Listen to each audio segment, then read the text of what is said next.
You're gonna have to excuse my hair. It's the morning and I haven't showered or worked out or done anything yet other than work. So just deal with it. But this is gonna be another one of those weekly updates going from August 11th, through Sunday, so 8/16. Cue the intro.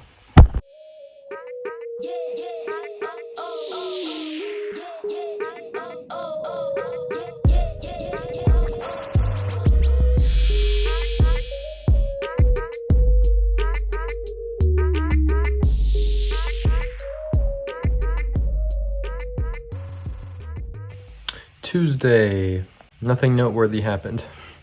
Wednesday. So Wednesday, I started my day with working out and doing some therapy for my elbow. Then I had my Wednesday lunch networking group that meets at noon every week.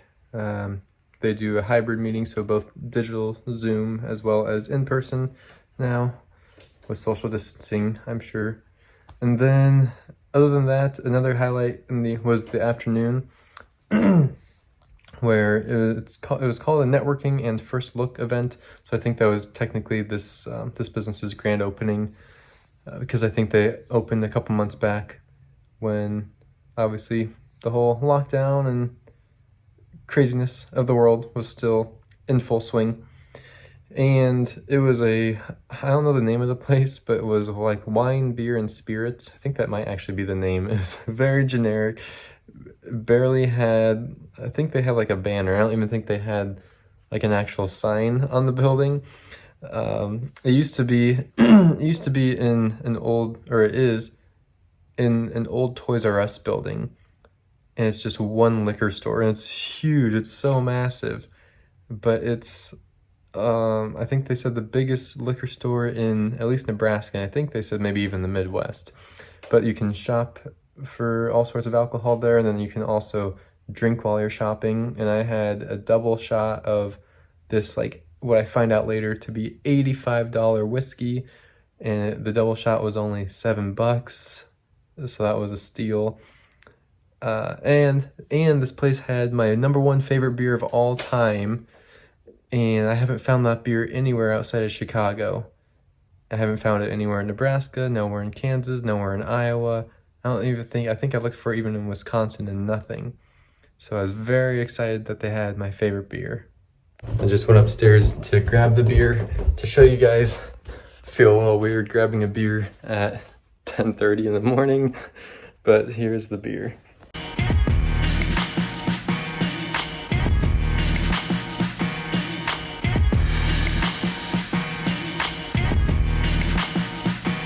The description for the beer is an American wheat ale with a spicy hop character, mildly fruity aromas, and the color and scent of a sunny afternoon. Boom! If that's not the best description for a brew, I have no idea what is. But that's my all-time favorite beer. It's probably tied with a Goose Island beer, the Goose Island Green Line. But again, same thing. I've never found that beer outside of Chicago either. And no, unfortunately, neither of those two beers are sponsoring me, even though they are my favorite. I'd promote the shit out of them. I would sponsor the hell out of those beers. So if you want to partner Goose Island or Bell's, let me know and we can do some product placement. But then Thursday morning, of course, Centers for Your Chapter, Wake and Cake. That was a good meeting. Later in the day, I had another networking meeting, CORE, which used to be called STAND, but now it's called CORE, and CORE stands for the Coalition of Resources for the Elderly. And so it's just a bunch of people in home healthcare fields, in nursing homes, insurance folks like myself, people who are like realtors for seniors, to help them find in-home care, assisted living, independent living, whatever. So it's just a group of business professionals from around the city whose careers and whose part of their business is helping seniors. And so I really love that group because I started my sales part of insurance in the Medicare field. So I have a deep-seated passion for the elderly. Sounds weird, I guess. But that was at noon. Then I updated my business mailing address on NIPR on the National Insurance Producers Registry to my P.O. box. Then I had an appointment way out in Elkhorn, but that's okay because I need to write off miles because the lockdown and the social distancing, all that has made me not drive enough miles this year, so I'll probably have to pay taxes. But that was cool. I thought I was going to get an enrollment, but then I got there and she threw a curveball at me and told me essentially that she is more concerned about her pre-existing conditions and they're more severe than she led me to believe. So all the time I spent getting quotes for her, I had to throw out the window, and we discussed some other options. And she's thinking that she's going to be enrolling in a high deductible short-term medical plan combined with a supplemental cancer plan. Oh, it's a cancer and accident plan combined into one. But the reason for that is because she's had abnormal pap smears recently, and she also has HPV. And she's just really worried about getting some sort of cancer issue down there. So I said, well, if that's your main concern and your current pre-existing conditions aren't really that big of a concern for you, then we'll still stick with the high deductible short-term medical plan option and just combine that with a plan that would cover in case you did get cancer. So she was very happy about that. And I have yet to hear back from her, though. Hopefully she will let me know a time when she wants to enroll. Sorry, I had to go grab something out of the oven. So Friday started off again with a weekly Center Sphere Zoom call that combined the anyone from Omaha chapters with anyone from Lincoln chapters who wanted to get on the Zoom call. And there's over 30 people, I believe. So that was pretty cool to reconnect with, again, some people from a different city and network digitally. It's kind of opening my eyes to, since the shift from COVID-19, my access is unlimited because as long as I have internet access, I can really be doing business in Chicago and Milwaukee or wherever. So I like all this emphasis on digital that has come from the coronavirus. Then one of my uplines, one of my FMOs, had an amazing webinar after my Centers for Zoom call. The webinar was all about incorporating your insurance agency. And that was the first time they've ever done a webinar like that. And that has been like my only main question that I have in terms of, growing my business is, well, do I have to file an LLC first or get an agency license from NIPR? Or what's the process? What are the steps I need to, to make what I do an actual business instead of just being a sole proprietor? So that answered basically all of the questions I had. It was super helpful. Yeah, they're a fantastic FMO. They've always given me a lot of information through their webinars that they have. And I think they said they have like 2 webinars a day, which is a little much. I definitely don't attend that many.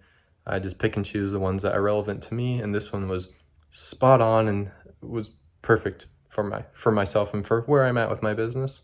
But then I got an unexpected text from one of my clients saying that he needed to remove his son from his, from his short-term medical plan because his son is now offered coverage on his wife's plan, and it's like better coverage, or I guess his reason was it's better coverage. But he said he's going to stay on the short-term medical plan. So I had to get that set up for him and get his son removed off of his policy. Then I had an appointment, an enrollment appointment for this couple who is new to Medicare. I got him all set up with a Medicare supplement, Plan G, as well as a prescription drug plan. Along with that, though, she was supposed to enroll in her Advantage plan, but the site had technical difficulties, probably because they were gearing up to launch their ordering for 2021 sales materials and enrollment kits.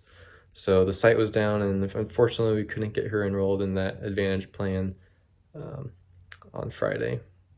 But I have her scheduled for next week. Then rounded up my day helping someone who should not have needed my help. He had a different agent, obviously, which he no longer has. He had a different agent from a company that is notorious, at least in where I do business. I've seen so many bad situations from these brokers. Clients not knowing, thinking that they have full health insurance when really they just have, a cancer plan, a heart plan, a dental plan, and a hospital plan. Like all separate plans, all these gap plans that the agent says, yeah, this is your health insurance. But really they're just selling them a bunch of high commission gap plans so they can get paid more, and leaving the client with a bunch of holes in their healthcare coverage. So that's been pretty common with this company. But this guy's situation was a little different. This guy, both him and his ex-wife are clients of this broker at this company. And by the way, I'm not going to say the name of the company, but they're nationwide, as far as I know, like the only nationwide health insurance broker agency, I guess. And their colors are light blue and light green, so you can probably figure it out from that. But I don't want to name drop them. Anyway, this guy's situation, him and his ex-wife are both clients of this agency, or of this agent. And the agent, for whatever reason, didn't figure out or didn't ask, who's going to be claiming the kids. So this guy had a setup from the agent where him and his two kids are on his Affordable Care Act plan. And he was receiving a very hefty subsidy of $450 a month or something from the government to help pay down the premium of his plan, because with a 3-person household, his income qualified for a very good subsidy. But he actually only had a 1-person household because he was not going to be claiming his 2 dependents for this year.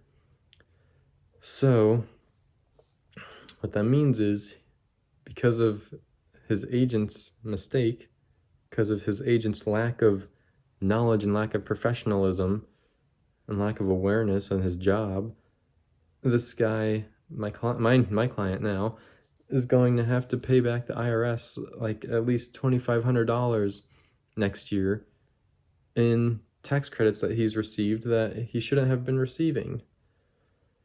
So that was extremely frustrating, obviously, for him and for myself. Guess that's why I always say insurance is filled with C+ people.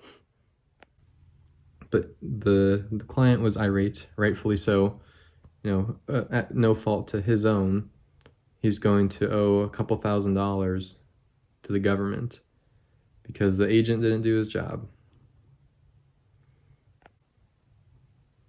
I can't stand that. I can't stand agents who are only looking out for themselves or think that helping people with their healthcare coverage, if they take that lightly. No one should take that lightly. It's a big deal, especially when you involve tax dollars, obviously. But I mean, gosh, there can be some huge consequences. And in this case, luckily, this guy reached out to me when he did. Because if he went the whole rest of the year, that number would have been closer to $4,000 or $5,000 in tax credit that he has to pay back.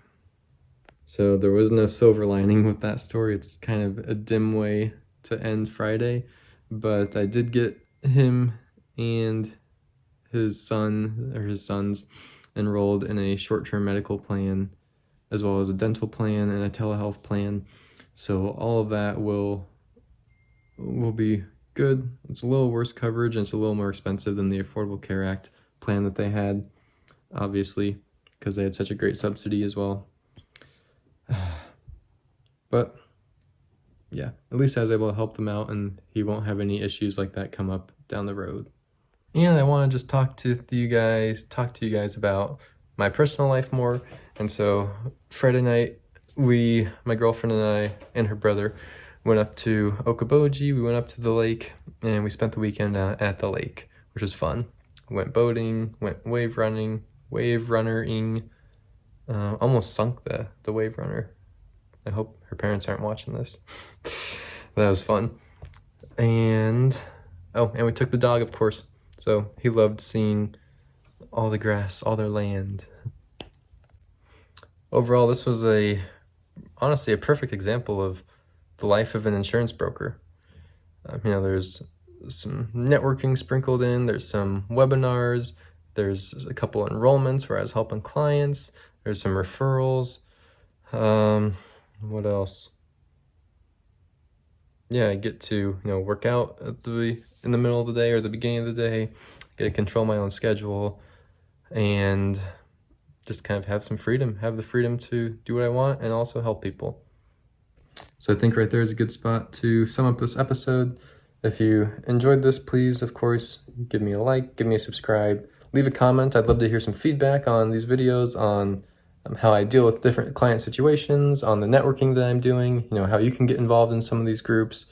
So any feedback is always welcomed, and I appreciate each and every one of you watching this right now.